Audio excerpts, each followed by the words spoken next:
Bonjour à toutes, j'espère que vous allez bien et que tout se passe bien pour vous. Je suis très heureuse de vous retrouver aujourd'hui en présence de Brigitte Salmeron. Bonjour Brigitte. Bonjour Marie. Vous le savez, j'ai pour habitude de dire que pour moi, il y a autant de manières de se sentir féminine et de se sentir femme qu'il y a de femmes au monde. Et l'objectif de cette série d'interviews, c'est de vous montrer qu'il y a plein de manières de se sentir féminine et qu'il n'est absolument pas nécessaire de coller aux idéaux que nous véhiculent les médias pour se sentir femme, pour se sentir féminine. Et donc, très gentiment, Brigitte a accepté aujourd'hui de nous partager comment c'est pour elle et comment elle et lui, sa féminité. Un tout grand merci, Brigitte. Merci à toi de cette invitation. C'est avec plaisir que j'y participe. Écoute, pour commencer, je propose que tu te présentes. Ok. Donc, comme tu l'as dit, je m'appelle Salmeron Brigitte. J'ai 57 ans. Je suis maman de 4 garçons de 34, 31, 20 ans et 18 ans cet été, le dernier. Je suis également grand-mère récemment, depuis le confinement, d'un petit-fils, encore un garçon, qui fera ses 1 Félicitations. an le mois prochain, merci. Donc voilà, aujourd'hui, je suis issue de parents espagnols, hein, tous les deux immigrés qui ont fui la guerre du temps de Franco. Je suis andalouse, pour tout dire. Je pense que ça se voit sur mes traits. Euh, Outre l'accent, voilà, j'ai quand même la Méditerranée qui est bien ancrée en moi. Voilà. D'accord. Donc, aujourd'hui, si je dois parler de moi, j'aime bien dire que je suis witch coach. Voilà, je libère le corps, l'âme et l'esprit des femmes qui, comme moi, sont hypersensibles et qui sont bloquées, qui ont des freins dus à leurs croyances limitantes ou à leur ancrage qu'on leur a laissé souvent durant leur enfance, voire dans le transgénérationnel. Donc, je les libère de par une méthode spécifique qui est la libération émotionnelle inconsciente. Voilà, on va voir dans leur inconscient ce qui fait qu'elles ne s'en rendent pas compte, puisque forcément, tout ce qui est inconscient, on n'est pas capable de mettre le doigt dessus toute seule, même si souvent on voit ce qui ne va pas, on sait qu'il y a quelque chose qui cloche, mais on ne sait pas y aller, donc on doit se faire accompagner pour ça. Donc voilà, j'accompagne ces personnes à se libérer, voilà, pour transcender leur vie, hein, pour être mieux, voilà, pour être épanoui. D'accord. Et alors, dis-moi, c'est quoi ta définition à toi de la féminité? Alors, ma définition de la féminité, elle a évolué, puisque en d'autres temps, c'était bon, moi j'ai toujours aimé tout ce qui est beau. J'ai toujours aimé l'art, j'ai toujours aimé la beauté dans tout. Voilà, j'aime bien même le luxe, hein, je vais jusque-là. Et pour moi, la féminité, c'était s'apprêter, c'était puisque quand j'étais plus jeune, de par mes divers métiers, hein, aujourd'hui je suis en reconversion, donc j'ai dû travailler en tant que secrétaire, donc j'étais talon aiguille, tailleur, barésie parfois même, donc c'était pour moi ce côté-là, la féminité. Puisque j'étais dans la case qu'on avait fait pour moi et dans laquelle je devais m'insérer coûte que coûte, hein, puisque voilà, de parents espagnols, ça laisse quand même entendre assez strict et donc il fallait surtout bien présenter, hein, comme on disait. Donc aujourd'hui, par contre, suite à un accompagnement, hein, évidemment, j'ai appris à m'aimer, chose que je ne savais pas faire parce que je ne m'aimais pas, hein, franchement. Je ne me trouvais même pas jolie. Et comme je dis, c'est vrai que bon, j'ai eu plusieurs personnes hein, dans ma vie qui me disaient que j'étais belle, qui me disaient que je leur plaisais, et puis même mes amis, hein, même des filles d'ailleurs. Sauf que moi, je ne m'aimais pas. Donc, je mettais ça sur le dos de la sympathie, du côté amoureux hein, des personnes qui ont partagé ma vie.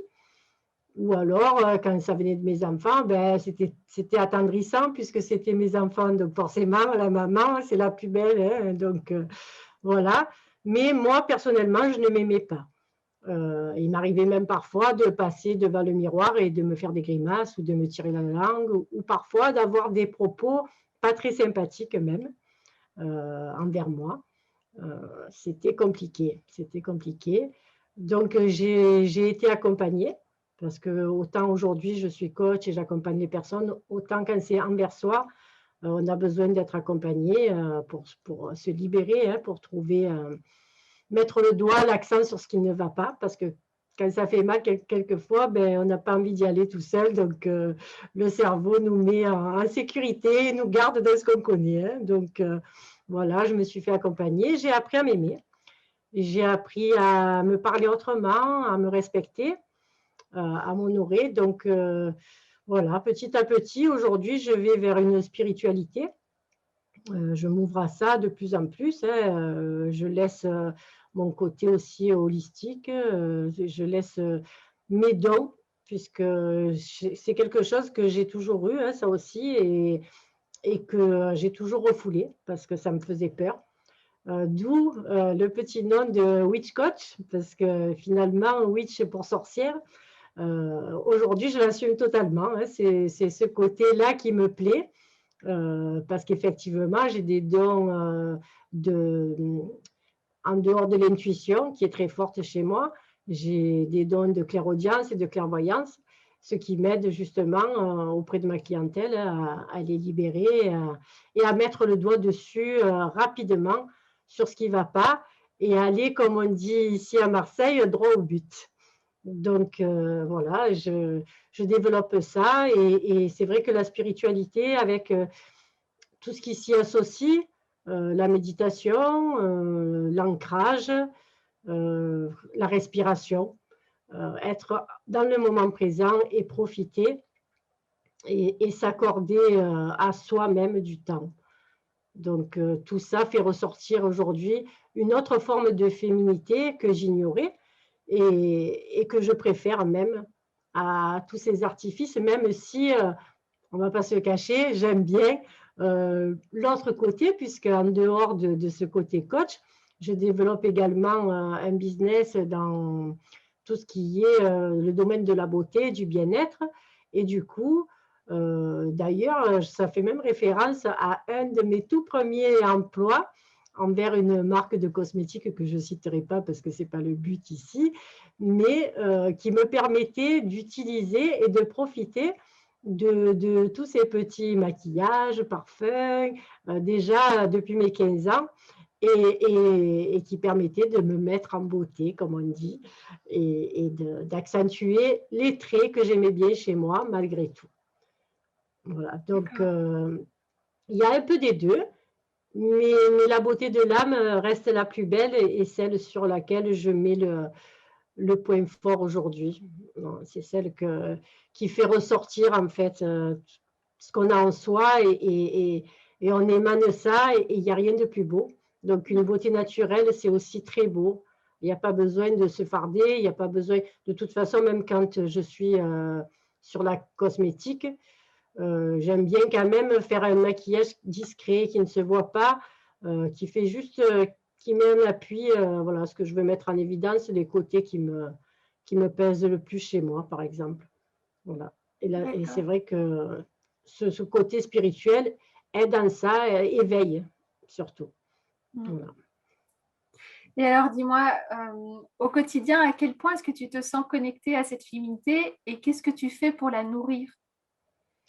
Alors aujourd'hui, je dirais que je me sens, alors je dirais peut-être pas totalement, mais c'est ce qui me vient en fait, totalement connectée. De par tout ça, justement, de par la méditation qui permet de se recentrer, d'être alignée, d'être présente, d'être là. Et du coup, ben, comme je disais, quand on est dans cet état-là, dans cet état d'esprit, quand on est énergétiquement élevé, ben forcément, on rayonne. Donc, on n'a vraiment pas besoin de trop d'artifices pour faire ressortir cette part de nous-mêmes qui est la féminité.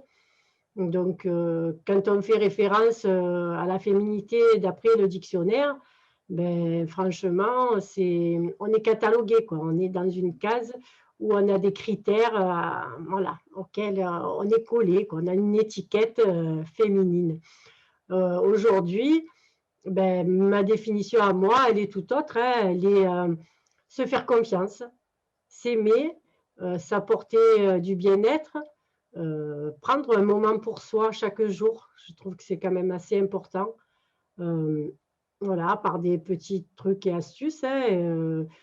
Moi, j'aime bien, par exemple, tous les jours, qu'il pleuve, qu'il vente, qu'il neige, été comme hiver, me faire couler un bain avec énormément de mousse, mettre des bougies. Alors, je fais attention avec le feu, la flamme, mais cette ambiance, cette atmosphère qui règne dans la salle de bain, quand la mousse, le petit bruit que fait les bulles quand elles éclatent, ça permet aussi ça d'être connecté. Enfin, ça me permet à moi d'être là, d'être en présence.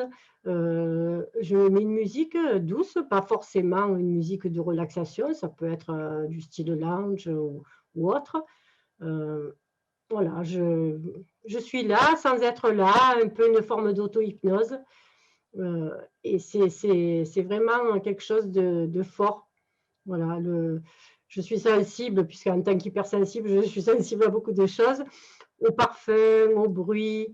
Donc, ben oui, je choisis l'odeur de mon bain moussant en fonction de mes humeurs, souvent. Voilà, après, j'ai quelques petites choses auxquelles je m'attache, hein. Autour de moi, sur mon bureau, j'ai des pierres auxquelles je fais référence ou alors que j'aime bien avoir sur moi selon ce dont j'ai besoin, si c'est un peu plus d'intuition, si c'est un peu plus de concentration, selon. Voilà, j'ai un bol tibétain aussi que j'aime bien faire résonner. Parce qu'alors là, par contre, je trouve que pour faire ressortir sa féminité, il n'y a rien de tel. Le chant du bol, c'est juste magique. Voilà. En même temps, c'est quelque chose qui permet de réénergiser ses pierres. Donc forcément, je pense que ça nous réénergise aussi d'autant. Et voilà, après des parfums, que ce soit l'encens, que ce soit même le parfum qu'on porte sur soi, hein, ça relève la touche de féminité et c'est quelque chose de un peu sacré quand même. Voilà. Oui, tout à fait. Et pourtant, j'imagine que toi aussi, ça t'arrive certains jours de te réveiller, je sais pas, du mauvais pied ou de te sentir moins bien, voire peut-être moche certains jours dans le miroir. Enfin, ça nous arrive à toutes, donc j'imagine qu'à toi aussi. Tout Qu'est-ce à que fait. qu'est-ce que tu fais ces jours-là pour pouvoir alors du coup dépasser en fait cet état de mal-être pour pouvoir à nouveau rayonner cette féminité? Alors c'est vrai hein, qu'on ne déroge pas à la règle de ces jours où quand on se lève, on se dit, bon, ben, ça va encore être une journée où je ferais mieux de rester couché peut-être. Et finalement, ben, aujourd'hui, j'ai appris à tout aimer, tout accepter. Parce que même ces journées-là, elles ne sont pas faites pour rien en fait. Elles sont là pour nous guider, pour nous montrer qu'il va y avoir quelque chose, peut-être un chemin à choisir, un choix à faire. Donc, ces journées-là, ben, j'ai appris à les accepter aussi, dans le sens où si on les prend comme ça, si on les prend telles qu'elles sont, si on se dit, ben, OK, allez, c'est pas une bonne journée, ça commence mal, mais qu'est-ce que ça va m'apporter? Qu'est-ce que derrière ça, je vais trouver de bon? Parce qu'en règle générale, c'est toujours ce qui se passe. C'est le Quand bénéfice caché de la Ah situation. ouais, ah oui, toujours, c'est le double effet qui se coule, hein, comme j'aime bien dire. Il y a toujours quelque chose qui va nous aider. Et c'est vrai que quand, quand on est là, quand on est sur le point où on sent qu'on va trouver ce plus-là, ce petit, ben, je ne sais pas si c'est l'intuition, si c'est l'esprit féminin, si c'est sur quoi on peut le mettre, mais enfin, moi, ça me fait vibrer, quoi. Moi, ça m'égaye, ça me. Voilà. Et du coup, ben, quand je sens ça, là, que je sens cette vibration, forcément que c'est le côté féminin qui ressort, forcément. c'est ce côté féminin, mais qui est profond, qui est en soi. Et ça transpire, en fait. Je pense que même la personne qui est en face, ben, elle le reçoit. Elle reçoit ça. Donc, oui, se dire toujours, OK, ça ne se passe pas très bien, mais je vais peut-être observer tous les moments, tout ce qui est après, tout ce qui se passe après, tout ce qui arrive à cause de ce moment qu'on croyait qui n'allait pas être bon. Finalement, qu'est-ce qui va en découler? Tu vois, et je garantis que si on l'observe, et peut-être même qu'on va le noter, qu'on va se dire, allez, je note pour voir. Ça ne sera peut-être pas sur l'instant, peut-être pas le lendemain, mais forcément, à un moment donné, il va y avoir quelque chose de positif grâce à ce négatif. Parce que finalement la vie n'est qu'équilibre. C'est pour ça que même dans mes plusieurs activités, ben, j'associe l'équilibre entre le physique et le psychique. Et en ça aussi, je peux aider les personnes que je coach parce que finalement, il n'y a pas de soleil sans la nuit, quoi. Il n'y a pas de jour sans nuit, il n'y a pas de bon sans mauvais. On n'apprécierait pas. Finalement, le bon, ça serait la normalité. Donc, voilà, moi je dis qu'il faut observer. Il faut se poser et être vraiment à chaque instant, je ne sais pas, comme un jeu à se dire, allez, j'attends voir qu'est-ce que ça va m'apporter de bon. Ouais.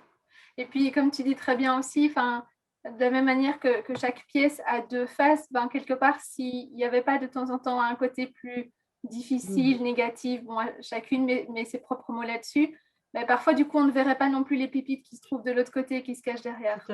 Tout à fait. Je suis complètement d'accord, puisque de toute façon, on est fait de dualité en même temps. Donc, soi-même, je crois que dans la minute, on s'est posé 10 fois la question dans un sens et dans l'autre. Oui, non, je le fais pas, c'est bon, c'est moins bon. Forcément, on est comme ça, c'est l'être humain qui est comme ça. Mais tout ce qui nous régit aussi, finalement, il y a tout et son contraire. Et si on se contente ou cantonne dans une part, mais finalement, on se limite. Parce que quand on accepte d'être toutes les parties, ben, on est complet. Ouais, tout à fait. Donc, du coup, ben, c'est là où on est bien, quoi. Ouais. Moi, je remercie tous les jours parce que ça aussi, ça fait partie de ce qui aide. Je ne sais pas si c'est que la féminité, ça peut être aussi ailleurs, mais la gratitude de tout ce qui nous arrive. Mais encore une fois, pas forcément que dans le bon, parce que dans le moins bon, aussi, ça nous permet justement, comme on le disait, de se dire que si on apprécie le bon, c'est parce qu'il y a aussi l'autre côté. Donc, et moi, dans ma vie, j'ai eu affaire à des périodes très, très difficiles de par mon parcours de vie. Et aujourd'hui, si j'apprécie autant la vie, chose que je n'ai pas toujours fait, il y a eu des moments compliqués où j'en avais même plus envie. Ben, si aujourd'hui je l'apprécie autant, c'est grâce à ces moments-là. Parce que quand on a réussi à en sortir, peu importe comment, ben, on se dit qu'on n'a pas le droit, quoi, de rester dans le négatif. Et en même temps, quand on est dans cette situation compliquée et qu'on doit la traverser, c'est parfois compliqué de se dire qu'il y a un bout du tunnel et que ça ira mieux après. Quelles sont les 3 clés que tu as envie de partager à toutes celles qui justement sont encore dans cette recherche ou sont encore dans ces difficultés et qui aspirent elles aussi à vivre une relation heureuse et apaisée avec leur féminité? Comme clé, je pourrais dire déjà prendre soin de soi chaque jour, prendre un temps pour soi. On dit toujours qu'on n'a pas le temps, qu'on est pressé, qu'on est dépassé par tout ce qui se passe aujourd'hui, par son rôle de maman, par le travail, mais s'octroyer un temps pour soi, ne serait-ce que 5 minutes pour se poser, respirer, être là avec soi. C'est quelque chose quand même d'assez important pour se recentrer, oui, pour s'aligner, pour être calibré. et pour que ce qu'on fait ait du sens, quoi. À un moment donné, il faut prendre du temps pour soi parce que on prend toujours du temps pour les autres. Ben, ma coach, celle qui m'a fait cet accompagnement et qui a révélé la personne que je suis aujourd'hui, euh, m'a appris quelque part à se dire bonjour, par exemple. Chose qu'on ne fait jamais, enfin, ou très rarement. On va dire bonjour à son chien quand on le croise, à son chat, à son voisin, à quelqu'un dans la rue. Mais est-ce qu'on se dit bonjour à soi? Pas forcément. Donc aujourd'hui, ben, depuis 2 ans, je me dis bonjour chaque matin au D'accord. réveil. Avant de sortir du lit, ben, je suis la première personne à qui je dis bonjour.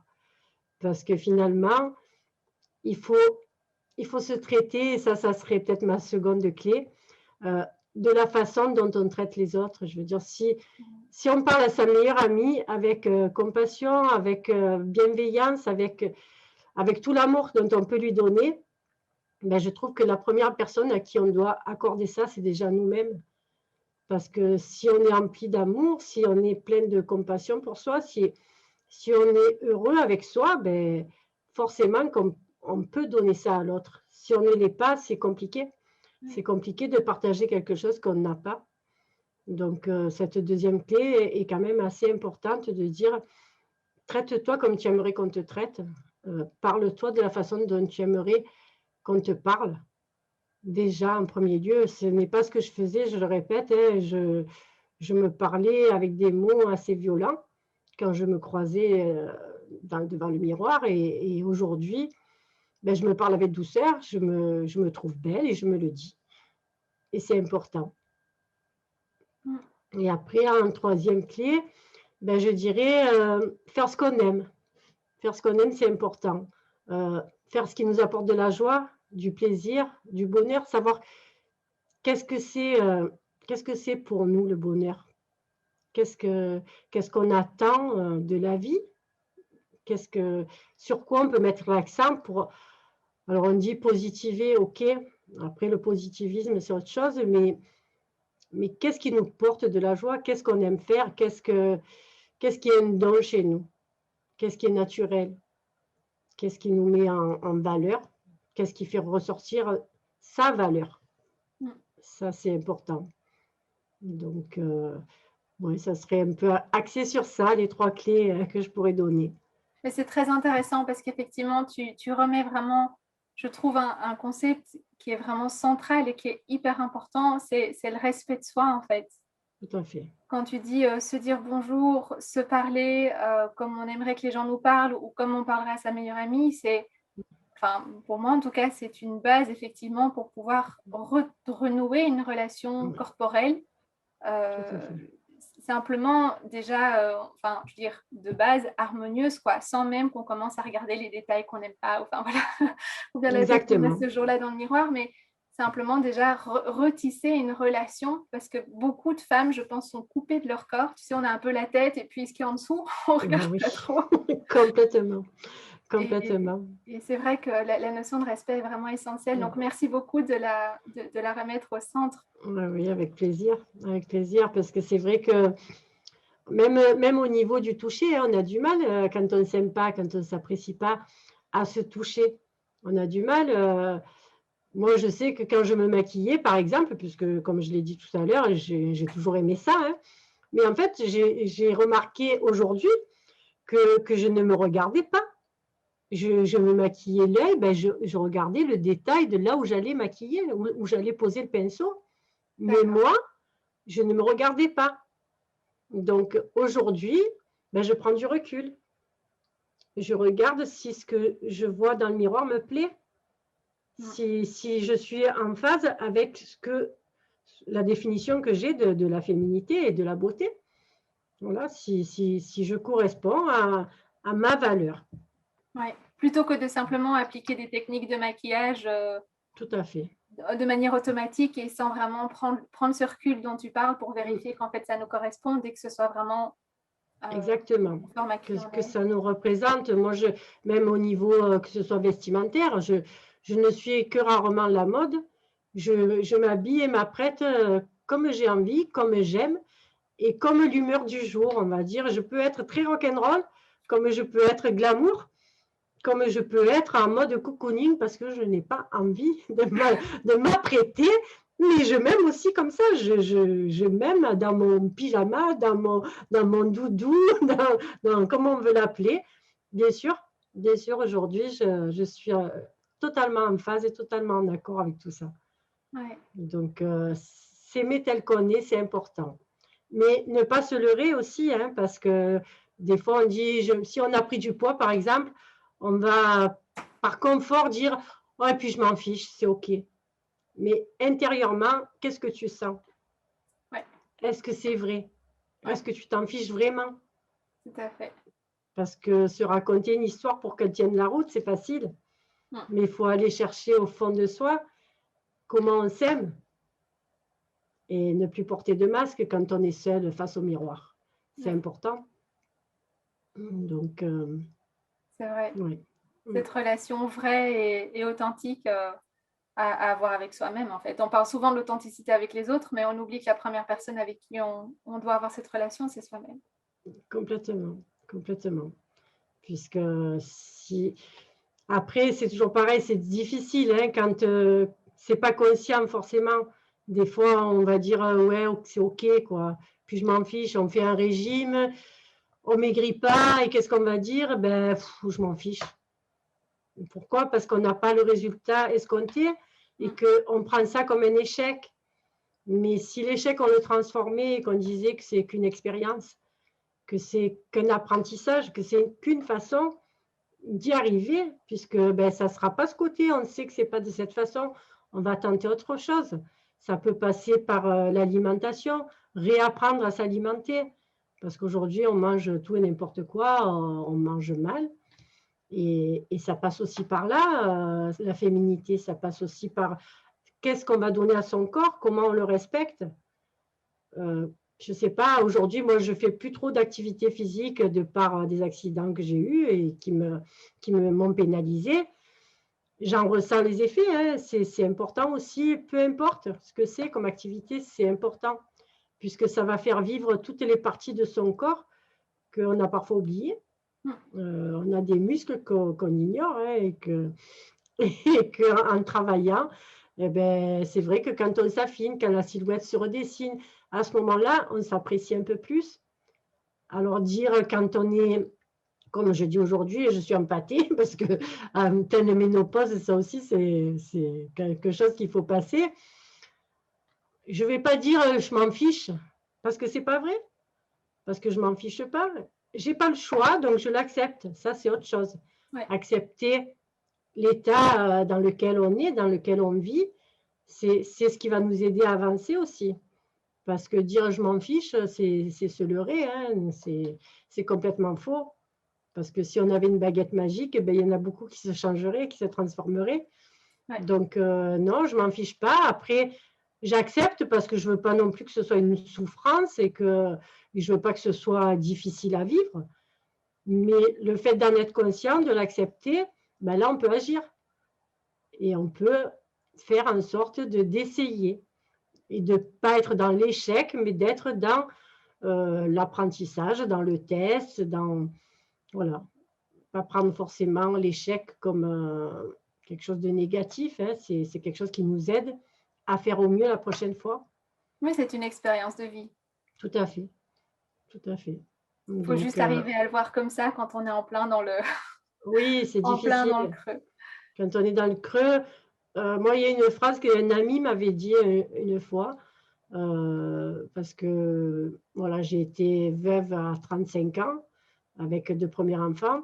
Je me suis remariée suite à ça, j'ai eu 2 autres enfants et je suis bien divorcée, comme ça arrive très souvent et très fréquemment. Et un ami m'avait dit « Le meilleur reste à venir ». Cette phrase, elle est rentrée, elle n'en est jamais ressortie. Et chaque jour, je lui dis merci. Parce que quoi qu'il arrive, s'il y a une lumière qui peut nous raccrocher, c'est se dire ça, le meilleur reste à venir. On ne le voit pas forcément, on n'en est pas conscient et c'est des fois même impossible à imaginer quand on est frappé par un deuil, c'est difficile de se dire que le meilleur reste à venir. mais il faut garder ça dans un coin de sa tête et se le répéter un peu comme un mantra. C'est important. C'est important de se tenir à quelque chose. Et Ouais. ça arrive. Bah, Ça écoute, finit par Brigitte, arriver. merci de tout cœur de nous inspirer par, voilà, par ta vision à toi de la féminité Mm. qui est effectivement, c'est intéressant de voir que tu apportes toutes ces dimensions spirituelles parce qu'il n'y en a Ouais. pas beaucoup qui font le lien entre les deux, mais c'est très enrichissant et j'espère vraiment que ça aidera aussi bah, toutes celles qui regarderont cette vidéo Ben, et je l'espère aussi. Je j'en l'espère suis aussi. certaine. Mm. Eh bien, de tout cœur, un immense merci. Merci à toi. Et puis, ben voilà, j'espère à toutes celles qui regarderont cette vidéo que les clés de Brigitte vous permettront à vous aussi de renouer une relation plus apaisée, plus sereine avec votre corps et votre féminité. Brigitte, à bientôt. À bientôt. Merci. Merci à tous.